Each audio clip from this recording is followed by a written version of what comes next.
할렐루야! 아멘. 이 시간 사무엘상 12장 23절부터 25절 말씀을 통해서 기도하기를 쉬는 죄, 하나님께 늘 기도하는 사람이라는 제목으로 같이 은혜 나누기를 원합니다. 아멘. 여러분, 하나님께 늘 기도하는 사람이라는 말을 생각하면 여러분 생각나는 구절이 있습니다. 데살로니가전서 5장 17절이죠. 뭐라고 말합니까? 쉬지 말고 기도하라. 여러분, 늘 기도하는 사람이라는 건요, 쉬지 않고 기도하는 것을 의미합니다. 우리는요, 기도를 뭐라고 말하냐면 영의 호흡이라고 말합니다. 영의 호흡, 호흡이 끊어지면 죽는 것처럼 우리가 기도하지 않으면 우리 영이 죽는다라는 걸 이야기하는 거죠. 또 뭐라고 말합니까? 기도는 하나님과의 대화다라고 말합니다. 그래서 그 대화를 통해서 뭐예요? 하나님의 뜻을 아는 것이라고 말을 하고 있습니다. 근데 오늘 쉬지 않고 기도하면서 그 쉬지 않는 기도의 모습 속에서 귀도 쉬는 것을 죄라고 말했던 선지자, 사무엘 선지자의 말씀을 통해서 오늘 하나님께 늘 기도하는 사람이라는 건 바로 기도 쉬는 죄를 범하지 않는 그런 사람일 것이다라는 마음으로 그것이 우리에게 주신 하나님의 말씀이라는 걸 잊지 마시기 바랍니다. 아멘.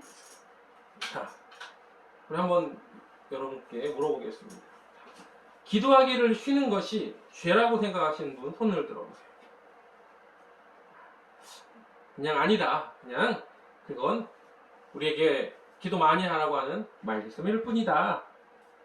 자, 그냥 사무엘은 특심이 있어서 그렇다. 그런 분들 손 들어보세요. 다들 기도 쉬는 것이 죄라고 생각한다고 손을 드셨습니다. 그렇다면 여러분, 우리는 기도 쉬는 것이 죄라고 말하면서 기도를 자꾸 쉬는 죄를 범하고 있다는 거라는 거죠. 그러면 왜 성경은 기도 쉬는 것이 죄라고 말했을까? 아무 이유 없이 기도 쉬는 것을 죄라고 말했을까요? 여러분, 성경에 우리는 설교를 하거나 어떤 또 누군가와 대화를 할 때 특정 구절만을 가지고 이야기하는 사람들이 있습니다. 서로 사랑하라, 구하라 그러면 너에게 주실 것이고, 찾으라 그러면 찾을 것이고, 문을 두드리라 그러면 너에게 열릴 것이다. 내 시작은 미약하였으나 내 나중은 창대하리. 그렇게 그냥 어느 구절 딱 하나만 가지고 이야기를 하는 거예요. 죄송합니다. 그런데 여러분, 그렇게 한 구절만을 보게 되면 어느 특정한 구절에 나온 그 단어와 그 구절만을 가지고 판단하게 됩니다. 물론 그렇게도 해석할 수 있겠죠. 그러나 성경은 그렇게 단순하지 않습니다. 성경은 그 구절을 왜 썼는지를 알아야 되는 겁니다. 그래서 그 구절 한 구절만 읽으면 안 돼요. 여러분, 마태복음 25장 22절부터 24절에는 이런 말씀이 있습니다. 나는 너희에게 이르노니 형제에게 노하는 자마다 심판을 받게 되고, 형제를 대하여 나가라 하는 자는 공회에 잡히게 되고, 미련한 놈이라 하는 자는 지옥불에 들어가게 되리라. 그러므로 예물을 제단에 드리다가 거기서 내 형제에게 원망 들을 만한 일이 있는 줄 생각나거든 예물을 제단 앞에 두고 먼저 가서 형제와 화목하고 그 후에 와서 예물을 드려라 라고 말하고 있습니다. 아멘. 근데 마태복음 10장 34절부터 36절은 이렇게 말합니다. 내가 세상에 화평을 주러 온 줄로 생각하지 말라. 화평이 아니요 검을 주러 왔느라. 내가 온 것은 사람이 그 아비와 딸이 어미와 며느리가 시어머니와 불화하게 하려 함이니 사람의 원수가 자기 집안 식구리라. 아니, 같은 마태복음인데 5장에는 형제하고 화목하라고 지극정성으로 대하라고 말하고 있는데, 갑자기 10장에는 뭐예요? 너희 원수다. 어느 구절을 가지고 이야기를 해야 됩니까? 어느 말이 맞는 겁니까? 결론은 둘 다 맞다는 거죠. 제가 말씀드리고자 하는 건 이겁니다. 그러니까 어느 특정한 구절만을 가지고 우리가 말을 하게 되면 누군가가 이 구절에 대해서 반박되는 구절을 찾아서 우리에게 이런 말도 있다. 네가 말한 거 틀리다라고 말할 수 있다라는 겁니다. 성경은 1600년 정도의 시간 동안에 여러분 39명 정도의 40명이 좀 넘는 숫자 이렇게 왔다 갔다 하는데 그 정도의 사람들이 썼던 거예요. 물론 대필이라고 하지만 그 하나님께서 말씀하시는 그 음성을 듣고 거기에 그 당시의 상황과 또한 그 당시의 어떤 배경들을 가지고 또 거기에 쓰고 있는 이 대필자의 생각들이 그의 신앙관이 들어가게 되어 있다는 거죠. 그래서 우리가 바울이 썼던 그 서신들을 보면 바울이 썼다라고 돼 있지만 안 돼 있는 것들 중에서도 이 글을 읽어보면 바울이 쓴 것 같아 라고 이야기하는 이유가 바울이 보통 사용하는 그의 신앙관이 나타나 있기 때문입니다. 또한 마찬가지로 구약 성경에 어떤 사람이 이 글을 썼는지 나오지 않지만 그 당시 시대 배경과 그런 일들을 찾아보면서 문헌으로 이 사람이 썼을 거야 라고 추측을 하는 거예요. 또 어떻습니까?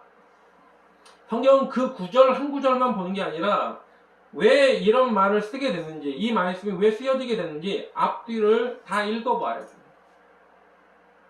여러분, 우리나라 말에 아다르고 어다르다라는 말이 있죠.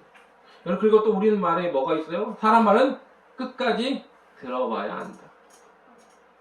특히 우리나라 말이 그래요. 우리나라 말은요, 대부분이 이 뒤쪽에 어떤 주제가 있습니다. 그래서 우리는 앞에 막 서론을 아무리 길게 해도 뒤에 말을 잘 들어야 돼요. 왜냐면 뒤에 말에 이게 맞다는 건지 틀리다는 건지 이 뒤에 이렇게 보통 나와 있거든요. 영어 같은 그런 외국어들은 앞쪽에 좀 나와 있대요. 어순이 따라서. 근데 우리나라는 대부분 뒤에 나와 있어요. 사람 말은 끝까지 들어봐야 되는 겁니다. 성경도 마찬가지로 앞쪽과 뒤쪽이 어떻게 연결되어 있는지, 왜 이렇게 말할 수밖에 없었는지를 알고 읽고 또 말해야 된다는 것 잊지 마시기 바랍니다. 아멘. 오늘 본문도 마찬가지예요. 오늘 본문도 보면 하나님께서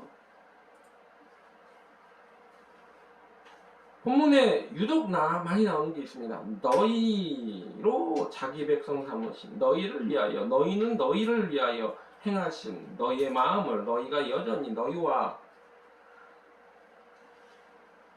하나님 말씀에 보면 유독 12장에 너희라는 말들이 많이 나오거든요.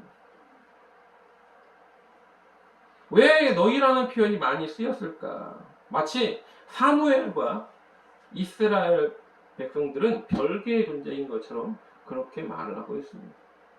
보통 여러분 우리가 하나라는 표현을 보통 쓰면 뭐라고 말합니까? 우리라는 표현을 많이 쓰죠. 우리가, 우리에게. 그래서 뭐예요? 하나님께서 사람을 만들 때도 뭐예요? 우리가 우리의 모양대로, 우리의 형상대로 우리라는 표현을 쓰셨습니다. 우리라는 건 뭐예요? 하나 되었다라는 뜻을 보통 가지고 있습니다. 우리 울타리 안에 있는 것. 그런데 너희라는 말은 너하고 나하고는 달라 라고 뭐예요? 뭔가 선을 긋는 것 같다라는 겁니다. 그렇다면 왜 사무엘은 그런 표현을 썼을까? 여기는 배경이 있습니다. 8장까지 가야 돼요. 앞쪽에 8장까지 가면 뭐가 있느냐? 이스라엘이 이제 갑자기 8장에 보면 사무엘에게 찾아와서 우리의 왕을 세워달라고 요구를 합니다. 그 요구의 내용이 뭐냐면 사무엘 당신은 우리가 신뢰할 수 있어 지금. 당신을 믿습니다. 근데 당신이 우리를 지도하는 것은 우리가 따르겠지만 당신의 아들들은 당신과 같지 않습니다. 당신 아들들이 너무 불량해요. 하나님 보시기에 아름답지 못합니다. 그 사람들은 뇌물을 취해서 판결을 굽게 해요. 자기한테 돈 주는 사람 말을 들어요. 그리고 또한 당신이 행했던 그런 모습들을 당신 아들들은 안 합니다. 그러니까 차라리 우리에게 왕을 세워주십시오라고 말합니다. 결론은 뭐냐? 사무엘 당신들 아들 때문에 왕을 세워야겠다는 겁니다. 사무엘이 할 말이 없죠. 왜? 자기 아들들 때문이니까. 예전에 조영기 목사님이 살아계실 때 항상 가장 큰 문제, 누군가가 자기한테 자녀쌤이나 이런 것들에 대해서 이야기를 해달라고 하면 할 말이 좀 없으셨다고 해요. 왜? 자녀에 대해서 누군가에게 조언할 만한 그런 모습이 아니다라고 자기는 그렇게 얘기를 하셨어요.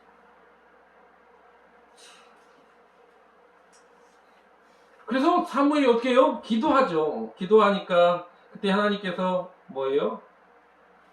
그들이 하는 행위가 마치 애굽에서 하나님께서 인도하여 내셨는데 하나님을 버리고 다른 신을 택한 것처럼 너희도 그렇다. 지금 모습이 백성이 왕을 세워달라고 하는 건 그것은 나를 신뢰하지 못하는 것이다 라고 말을 하는 겁니다.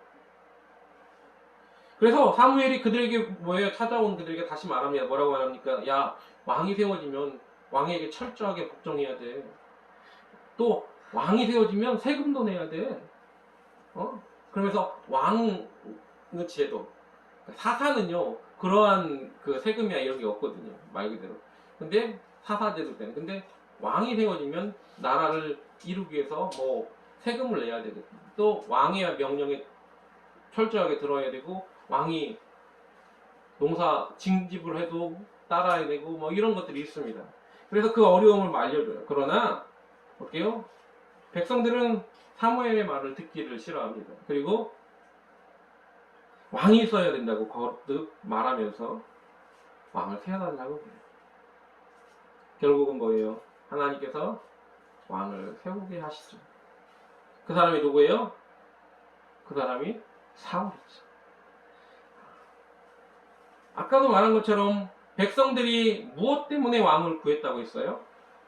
나름 타당한 이유가 있다고 분명히 말씀드렸습니다. 그 이유가 뭐예요? 사무엘은 당신은 늙었는데, 당신은 신뢰하는데, 당신 아들들이 돈 받고 재판을 지 맘대로 판단하고 그랬다는 거죠. 그러니까 그 아들들 사사를 삼으면 그 요엘과 아비야는 아버지의 행위를 따르지 않는 그런 사람이야. 못 믿겠어 하면서 그렇게 이야기합니다. 그럴듯하죠. 여러분, 어떤 일들이든지 다 이유가 있어요. 핑계가 있죠. 핑계 없는 무덤이 없다고 하는 말처럼 다 이유가 있습니다. 너 왜 이랬어? 그러면 다 이유가 있는 거예요. 이유가 없는 게 아무도 없습니다. 사사가 잘못하니까 왕을 세워달라는 거죠. 근데 여러분, 우리가 여기서 알아야 될 게 있습니다. 뭐냐? 그게 타당한 이유처럼 보여요. 인간적인 모습으로는 굉장히 타당한 것처럼 보입니다. 고개가 절로 끄덕여지죠. 그런데 결국 이스라엘 백성을 주관하시는 분이 사사가 아니라는 겁니다. 여러분, 이스라엘 백성을 주관하시는 분은 하나님이시라는 겁니다. 여러분, 사사제도는요, 그냥 하나님이 택하셔서 그 이스라엘 백성을 그냥 하나님 대신 대리 통치를 하는 하나님을 잘 믿는 사람을 세우는 거예요. 선풍기를 좀 내리세요. 선풍기를 내리세요. 왕 제도하고는 다른 거예요. 근데 백성들은 착각하는 겁니다. 주관을 누가 했느냐라는 거죠. 사무엘의 아들이 불량자라는 거, 그거 백성들만 알까요? 하나님은 모르실까요? 아니라는 겁니다. 하나님도 아신다는 거죠. 하나님 벌써부터 아셨다는 거죠. 하나님이 아셨다면 하나님께서 그들을 가만 놔두실까요? 하나님은요, 그러지 않으십니다. 엘리의 두 아들 홈니와 비느하스, 그 불량자들을 어떻게 하셨죠? 그들을 심판받게 하셨어요. 엘리가 제사장이고 사사였는데 사무엘이 그 위치에 올라갔을 때 그 아들들이 그렇으면 또 다른 일을 하나님이 세우지 않으셨을까? 하나님을 잘 믿는 이들로? 여러분, 백성들은 그냥 왕이 가지고 싶은 겁니다. 왕을 세우고 싶었던 겁니다. 그냥 사무엘의 아들들은 핑계였다는 거죠. 왜 그랬을까? 간섭받기 싫었기 때문에. 더 이상 주변국들이 이 이스라엘 민족을 침범하는 것을, 그리고 그때마다 자기들이 고통당하는 것이 싫었던 겁니다. 사사기를 보면 반복적이라고 항상 얘기를 합니다. 하나님께 그들을 구원하시면 하나님을 찬양하다가 또 점점점 타락해서 하나님을 멀리하면 하나님께서 다른 나라를 통해서 그들을 때리시고, 그러면 또 하나님 살려주세요 하면 또 구원할 수 있는 구원자를 보내고, 이게 반복이 되는 거예요. 그게 사사기입니다. 근데 이스라엘 백성은 이제 그게 싫다는 겁니다. 다른 나라 보니까 그들이 왜 강성한가 했더니 그들이 왕이 있어서 그렇다. 왕이 있으니까 그들이 왕이 강력한 왕권을 가지고 하나로 뭉치게 해서 우리를 계속 핍박하고 침범하는 거다. 우리도 그러면 왕을 세워서 똘똘 뭉치자라는 겁니다. 또한 다른 이들이 그렇게 못 쳐들어오게 할 뿐만 아니라 우리가 힘이 생기면 더 넓은 나라를, 다른 나라를 쳐서 정복하는 그러한 나라가 되자라는 거죠. 이스라엘이 보면, 사사기에 보면 우리가 사사라고 얘기하면 이스라엘 전체를 대표한다라고 보통은 이야기를 하지만, 실제로 보면은 이스라엘 자손들이 침범을 당할 때 보통 한 족속, 한 지파 이런 데에서 뛰어난 일을 하나님이 세우세요. 그러니까 고통당하는 것도 전체 지파가 싹 고통을 당하는 게 아니라 한두 지파가 고통을 당하다가 세우시면 그가 그동안은 또 이스라엘 전체를 대표하는 것처럼 활동을 합니다. 그러니까 그런 것보다는 아예 처음부터 전체를 다스리는 사람을 만들자라는 겁니다. 그래서 결국 누구를 세웁니까? 기스의 아들 사울을 만나서 사무엘이 그에게 기름을 붓고 왕으로 세웁니다. 그러면서 이스라엘 백성에게 이렇게 말하는 겁니다. 너희가 하나님께서 너희를 어떻게 구하셨는지 잊었다. 하나님 어떻게 너희를 구원하셨고 어떻게 사랑하셨는지 너희들 다 잊어먹은 거야. 그러면서 너희들 말 안 들으면 결국엔 너희 조상들이 고통당한 것처럼 너희도 그렇게 고통당할 거야 라고 경고를 합니다. 그래서 너희라는 말을 자꾸 쓴 겁니다. 자, 그러면 그런 사무엘이 이스라엘 백성들에게 이야기하는 겁니다. 기도용 쉬는 시를 범치 않겠다. 왜 기도 쉬는 것이 죄가 될까? 아까도 처음 서두에 말했지만 기도는 뭐예요? 하나님과의 대화입니다. 대화라는 건 뭡니까? 자주 그 상대방과 처음 만나는 상대방일지라도 자꾸 대화하고 자주 대화하다 보면 뭐예요? 그 사람이 무엇을 원하는지를 알 수 있는 거죠. 상대방을 알 수 있는 것이 대화를 해보면 아는 겁니다. 다시 말해서 뭐냐? 기도를 쉬게 되면 하나님이 어떤 뜻을 가지고 있는지, 하나님이 무슨 마음을 먹고 계시는지 알 수 없기 때문에, 그럼 하나님의 뜻을 모르는 것들, 그게 뭐예요? 죄가 된다는 겁니다. 여러분, 하나님의 뜻을 알지 못하고 하는 모든 행위는요, 결국 죄와 연결될 수밖에 없기 때문입니다. 어린이 전도협회에서 이제 전도 그런 책을 가르칠 때 죄에 대해서 정의를 항상 이렇게 냅니다. 죄는 하나님이 기뻐하시지 않는 말이나 생각이나 행동이 죄다. 여러분, 말이나 생각이나 행동, 하나님이 기뻐하지 않는 거, 하나님이 기뻐하는 것이 무엇인지 이걸 알기 위해서 뭐예요? 자주 하나님과 대화를 해봐야지. 하나님 뭘 기뻐하는지를 그래야 알죠. 여러분, 20년, 30년을 같이 산 부부라도 뭘 좋아하는지, 음식을 뭐 좋아하는지 모르는 사람도 있어요. 왜? 안 물어봤으니까. 어떤 음식을 좋아하는지.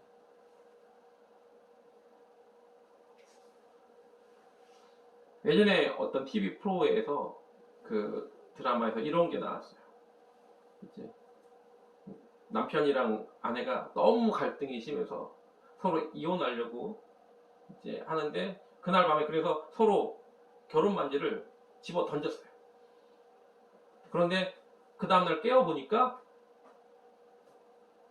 20살 때도 그렇고 결혼 생활 10년 정도에 겨우 아이를 낳았는데 그러다가 이렇게 10년 전으로 돌아갔는데 그래가지고 이제 아내는 보기 싫은데 장모님이 미리 일찍 돌아가셨어요. 너무 잘해줬던 장모님인데 너무 잘해줘가지고 그 장모님을 보려고 찾아갔어요. 장모님을 보려고 찾아갔는데 장모님이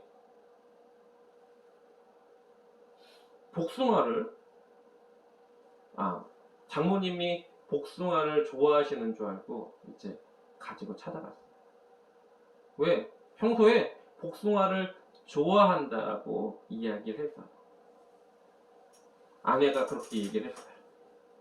그런 줄 알았어. 근데 그래가지고 복숭아를 사들고 찾아갔더니 우리 집에 복숭아 좋아하는 사람 아무도 없다는 거예요. 근데 아내는 복숭아를 좋아서 매일매일 복숭아를 깎아줬어. 실제로는요, 남편이 복숭아를 정말 좋아해요. 그래서 복숭아를 좋아하는 남편 때문에 아내는 복숭아를 보기도 싫은데 복숭아를 매일 남편한테 갖다 줬다. 말 안 하면 몰라요. 대화를 하지 않으면 모른다는 겁니다. 하나님과 대화하지 않는데 하나님 뭘 기뻐하시는지, 뭘 싫어하시는지, 어떤 게 하나님의 뜻인지 알 수가 없죠. 그래서 하나님의 뜻을 알지 못하면 아무리 우리가 좋은 행동을 해도 죄가 될 수 있다는 겁니다. 여러분, 이런 거 있잖아요. 내가 선의로 뭔가를 하려고 했는데 그게 오히려 방해가 되는 거. 어떤 사람이요, 누군가 막 이렇게 도망을 가요. 근데 뒤에서 험상궂게 생긴 아저씨들이 막 쫓아오는 거예요. 그래가지고 도와달라고 막 자기를 그러는 거야. 고 도망가는 거야. 이 사람 불쌍한 것 같아. 너무 불쌍한 것 같아. 그래가지고 이 앞에 오는 사람들을 방해를 했어요. 못 가게. 알고 봤더니 앞으로 도망가는 그 사람은 소매치기범이었고요. 뒤에서 쫓아가는 사람들은 형사였어요. 나는 선의를 베풀었는데 그게 선의가 아니었다. 오히려 도둑을 잡으려고 소매치기범을 잡으려고 하는 이들을 방해했다는 거죠. 또 어떻습니까? 아이들이요, 때때로 좀 어린 친구들이 뭘 하냐면 부모님이 이제 바쁘니까 우리 엄마 아빠 좀 도와주고 싶어서 가스불을 켰는데 잘못해가지고 집을 홀라당 태워먹는 경우도 생겼어요. 아이는 뭘 하려고 했어요? 부모님을 도와드리려고. 근데 그게 아니에요. 그것뿐만 아니죠. 물 컵을 갖다 주려고 하다가 깨먹기도 하고 그런 일들이 많잖아요. 도와주려고 했는데 그게 오히려 도움이 안 되는 경우가 있다는 겁니다. 의도가 좋았더라도 여러분 죄가 되는 경우가 있다는 겁니다. 여러분 아무리 의도가 좋아도 하나님의 뜻과 벗어나면 그건 죄가 되는 겁니다. 그래서 중요한 건 하나님의 뜻을 알아야 된다는 겁니다. 이사야서 55장 8절 9절에 이런 말씀이 있습니다. 여호와의 말씀에 내 생각은 너희 생각과 다르며 내 길은 너희 길과 달라서 하늘이 땅보다 높은 같이 내 길은 너희 길보다 높으며 내 생각은 너희 생각보다 높으니라. 여러분, 하나님의 뜻을 모르기 때문에 뭐만 보냐면 한 치 앞만 보는 거예요. 지금 당장 눈앞에 닥쳐 있는 것만을 보는 거예요. 하나님은 멀리 그의 모든 인생에 어떻게 해야 될지를 보고 말씀하신다면 우리는 한 치 앞만 보고 그것을 판단하고 행하는 겁니다. 여러분, 이스라엘 백성이 왕을 세운다는 건요, 당장에는 뭐예요? 뭐 주변국들로부터 우리가 똘똘 뭉치기 위해서 라고 말하지만, 그러나 그건 명목뿐이죠. 실제로 뭐예요? 하나님으로부터 멀어지기를 원했다는 겁니다. 다시 말하면 하나님께서 자기들의 이스라엘 백성의 왕이 되는 것을 못마땅해 하게 생각했다는 겁니다. 뭐라고 나와 있느냐? 사무엘상 8장 5절부터 7절에 이렇게 말합니다. 그에게 이르되 보소서 당신은 늙고 당신의 아들들은 당신의 행위를 따르지 아니하니 열왕과 같이 우리에게 왕을 세워 우리를 다스리게 하소서 한지라. 우리에게 왕을 주어 우리를 다스리게 하라 한 그것을 사무엘이 기뻐하지 아니하여 여호와께 기도하며 여호와께서 사무엘에게 이르시되 백성이 내게 한 말을 다 들으라. 그들이 너를 버림이 아니요 나를 버려 자기들의 왕이 되지 못하게 함이니라.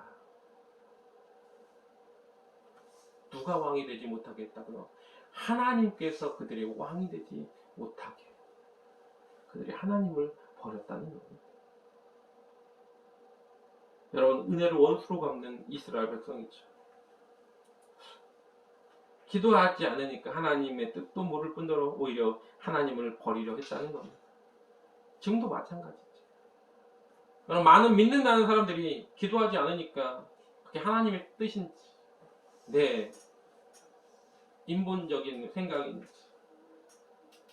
그것도 몰라서 갈팡질팡하고 또 내 뜻이 하나님의 뜻인 양 이야기하고 말하고 행동하고 그러다가 조금만 힘들면 어떻게 해요? 하나님을 헌시짝처럼 버리지 않습니다. 기도시는 것이 죄냐고요? 죄입니다. 여러분, 하나님의 뜻을 모르니까 욕심이 그 안에서 덕지덕지 솟는 거예요. 뭐로 가도 서울만 가면 된다라는 그런 말이 있죠. 수단과 방법을 가리지 않고 뭐예요? 그 일이 성취되면 된다는 말이 있죠. 그러나 하나님 그걸 원하지 않으시는 겁니다. 여러분, 많은 믿음의 사람들이요, 돈을 벌려고 어떻게 돈을 벌든지 교회에 헌금만 많이 하면 된다라고 생각하는 사람이 있다면 그건 큰 착각이라는 거죠. 남을 등쳐먹으면서 남을 속이면서 악한 것으로 돈 벌어놓고 그것을 헌금하는 것? 그거 하나님 기뻐하시느냐? 아니요. 그렇지 않다는 겁니다. 교회에서 성도들한테 어떻게 물질을 벌어야, 돈을 벌어야 되는지 그것에 대해서 따지지 않습니다. 그저 헌금 많이 하십시오라고 말하는 경우가 더 많죠. 헌금 많이 하면 하나님 복 주실 거예요. 이런 말을 많이 합니다. 어떻게 벌어야 될지. 우리나라 말에 이런 말이 있습니다. 개처럼 벌어서 정성처럼 쓴다. 온갖 추잡한 모습으로 싹 돈을 벌어서 떵떵거리며 사는 것이 옳은 것이냐? 그렇지 않다는 거죠. 여러분, 그저 축복받고 부자만 되면 그만인 것이 아니라는 겁니다. 야고보서 1장 15절에 뭐라고 말합니까? 욕심이 잉태하여 죄를 낳고 죄가 장성한 즉 사망을 낳느니라 라고 우리가 다 알고 있는 유명한 말씀이 있습니다. 네. 여러분, 왜 이스라엘 백성들이 하나님을 버렸는지 아십니까? 욕심 때문에. 사무엘상 8장 20절에 이렇게 말합니다. 우리도 열왕과 같이 되어 우리 왕이 우리를 다스리며 우리 앞에 나가서 우리의 싸움을 싸워야 할 것이니이다. 왕이 앞장서 싸워야 된다는. 여러분, 이 이스라엘 지역의 지도를 보면 거기는요, 바로 아프리카에서 저 아시아로 나가는, 또 아시아에서 아프리카, 이집트로 들어가는 그러한 요충지입니다. 또 유럽에서 그 아프리카로, 이집트라는 큰 나라로 들어가려고 해도 거기를 꼭 거쳐야 돼요. 그 가나안 땅 팔레스타인은 그래서 굉장히 뭐예요? 사람들이 많은 민족이 살기도 하고, 또 그러면서 싸움도 많이 일어나요. 왜? 거기를 교통로를 잘 잡으면 큰 수익을 얻을 수 있기 때문에. 그래서 그곳에 많은 이들이 모여 있기도 하고, 또 약탈이 심하기도 하고, 강도가 좀만 길에서 벗어나면 강도들도 많고요. 서로 죽이고 죽이는 그런 싸움도 많이 일어납니다. 큰 나라도요, 거기를 차지하기 위해서 많이 뭐예요? 쳐들어오는 거예요. 그래서 이스라엘 백성들은 왕을 세워서 열왕과 싸움을 싸우고, 그래서 전쟁을 통해서 이기고, 또한 우리가 많은 백성이 똘똘 뭉치면 그들을 정복할 수 있다. 그리고 그로 인해서 그 당시에는 노예제도가 있지 않습니까? 그들은 그 당시에는 전쟁에 이기면 그 상대방이 가지고 있는 모든 것이 다 내 거가 되는 거예요. 그러니까 뭡니까? 노예도 많이 생겨서 일을 시킬 수 있는 노예도 많이 생길 것이고, 그리고 많은 보화, 물질들도 생길 거다라고 생각했다는 겁니다. 이스라엘 백성이 똘똘 뭉쳤을 때, 처음 가나안에 입성했을 때, 여러분 그 가나안에 살고 있던 많은 백성들이, 또 많은 민족들이 두려워 떨었다고 했습니다. 왜? 뭉쳐서 왔으니까. 그 많은 숫자가. 여러분 남자 장정만 60만이라고 했습니다. 그런 많은 숫자가 한꺼번에 밀려 들어왔을 때 얼마나 그들이 두려워했겠냐라는 겁니다. 60만, 뭐 전체 인구를 따져서 한 200만 정도 되었다라고 하죠. 뭐 얼마나 많아? 200만이면요 대전보다 조금 숫자가 많은 거다라고 생각을 하실 수 있습니다. 근데 그렇지 않다는 거예요. 60만이라는 그 칼을 들 수 있는 인원, 장정의 60만이라는 건 어마어마한 파괴력입니다. 지금 이 시기는요, 가나안 정복을 할 때 당시보다 한 300년 정도 뒤의 일이에요.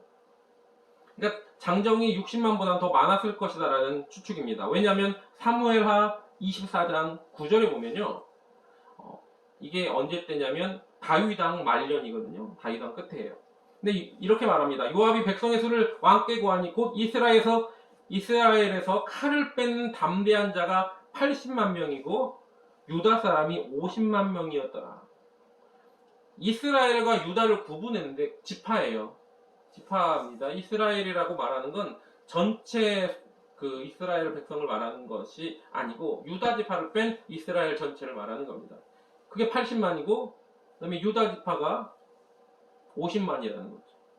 합치면 130만이에요. 칼을 들 수 있는 사람이 130만이라는 건요. 최소로 잡아도 인구가 260만 명 이상이라는 겁니다. 여성과 남성의 대비 노인들, 아이들까지 합치면 적어도 한 3, 400만 이상은 될 거라는 거죠. 칼을 뺄 수 있는 사람이라는 건 장정을 의미하는 겁니다. 되게 많은 거예요. 여러분, 그 당시보다 훨씬 뒤에, 그러니까 이제 우리나라 이제 그걸로 따지면 청나라가 처음 세워질 때 그 여진족의 숫자가 몇만 정도 됐냐면 여진족 전체 숫자가요 한 60만에서 70만 정도밖에 안 됐어요. 근데 그 여진족 70만 되는 여진족이 청나라를 세우고 누르하치가 그리고 후금을 세웠죠. 후금을 세우고 칼 빼든 장정들이 한 15만 정도 됐거든요. 근데 그 사람들이 쳐들어와서 우리나라를 침범한 다음에 왕이 무릎을 꿇고 땅에다가 머리를 조아리면서 용서해달라고 항복하겠다고 그렇게 했다는 거죠. 그리고 그 숫자가 어디로 가요? 중국을 정복하지 않습니까? 그 당시 중국의 인구는 1억 정도 됐다고요. 70만밖에 안 되는, 7, 80만밖에 안 되는 인구가 1억 인구를 집어삼킨 겁니다. 그러니까 장정, 싸울 수 있는 사람들이 130만 명 됐다는 건 어마어마한 겁니다. 다윗 때니까, 사울왕 초기니까 그렇게 따져도 굉장한 인구죠. 그런 사람이 전쟁을 수행할 수 있었다는 겁니다. 그러니까 그렇게 많은 사람들이 있으니까 가나안 지역은 완전하게 정복을 할 수도 있고 더 나아가서 그 땅을 더 넓힐 수 있을 것이라는 생각을 이들이 했다는 겁니다. 그게 뭐예요? 욕심이라는 겁니다. 하나님의 뜻이 아니라는 거죠.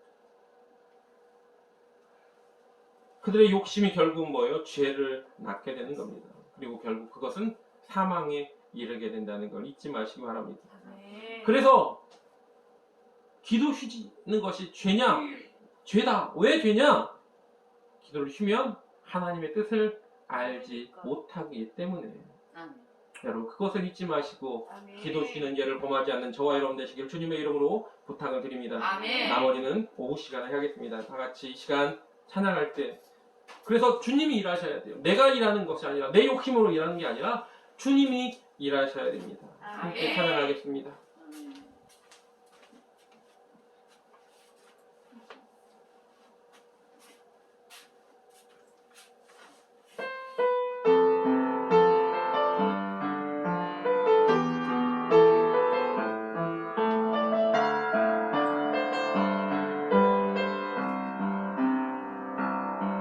날이 저물어 갈 때 빈들에서 걸을 때 그때가 하나님의 때 내 힘으로 안 될 때 빈손으로 걸을 때 내가 고백해 여호와 이래 주가 일하시네 주가 일하시네 주께 아끼지 않는 자에게 주가 일하시네 주가 일하시네 주가 일하시네 신뢰하며 걷는 자에게 우리 모인 이곳에 주님 함께 계시네 누리네 아버지 은혜 적은 떡과 물고기 내 모든 것 드릴 때 모두 고백해 여호와 이래 주가 일하시네 주가 일하시네 주가 일하시네 주께 아끼지 않는 자에게 주가 일하시네 주가 일하시네 신뢰하며 걷는 자에게 주가 일하시네 주가 일하시네 주가 일하시네 주께 아끼지 않는 자에게 주가 일하시네 주가 일하시네 신뢰하며 걷는 자에게 이 시간 같이 기도할 때 주님 하나님께 늘 기도하는 사람으로서 기도 쉬는 죄를 범하지 아니하는 저희가 되기를 원합니다. 기도를 쉬게 되면 하나님의 뜻이 무엇인지를 알지 못하기 때문에 계속 죄가 됩니다. 하나님 우리에게 날마다 주님과 소통할 수 있는 기도함을 허락하여 주님을 감사드리며 기도 쉬는 죄를 범하지 않게 달라고 이 시간 나같이 통성으로 주여 함창하고 간절하게 기도하겠습니다. 주여 주여